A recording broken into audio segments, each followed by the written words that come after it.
মফস্বলের মেয়ে হলে জীবনটা একটু আলাদা। চারপাশের চোখ রাঙানি, অভিভাবকদের সংখ্যা আর সমাজের অগণিত প্রশ্ন। নতুন কিছু করতে চাইলেই শুরু হয় কথার বন্যা। মেয়ে হয়ে এসব কি করে? বাড়ির মানিজ্য ডুবাবে না তো? বিয়ে দিয়ে দাও, বেশি পড়াশোনা ঘোরাঘুরি করলে মেয়েরা বকে যায়। এই কথাগুলো যেন চারপাশে দেওয়ালের আঁকা বিধিনিষেধ। মফস্বলের মেয়ে মানেই একটা বাঁধা ধরা জীবনের নাম। সকালটা রান্নাঘর দিয়ে শুরু, স্কুল কলেজে কাটে কিছু সময়, তারপর ফিরে আসা নির্দিষ্ট সীমার ভিতরে। তবে এই নির্দিষ্ট জীবনের মধ্যেই কিছু মেয়ে থাকে যারা একটু আলাদাভাবে। তারা নতুন কিছু করতে চায়।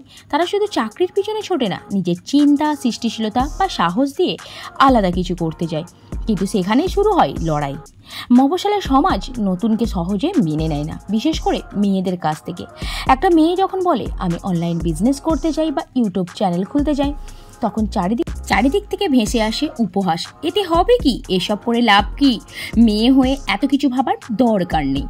লোকের কথা যেন একরকম দেয়াল, আর সেই দেয়াল পেরিয়েই সামনে যাওয়া সহজ নয়। তবে মজার ব্যাপার হচ্ছে মেয়েগুলো থেমে যায় না। তারা পিছনের টানাটানি নিয়ে একটু একটু করে এগোয়। ইন্টারনেট ঘেটে প্ল্যান করে, মোবাইলের কাজ শেখে, রাতে চুপচাপ নিজের স্বপ্ন নিয়ে খাতা কলমে বসে। তাদের কাছে বড় কিছু মানে শুধু অর্থ বা নাম নয়, বরং নিজেকে প্রমাণ করা, নিজের পায়ে দাঁড়ানো, পরিবার বা সমাজকে দেখানো যে আমিও পারি।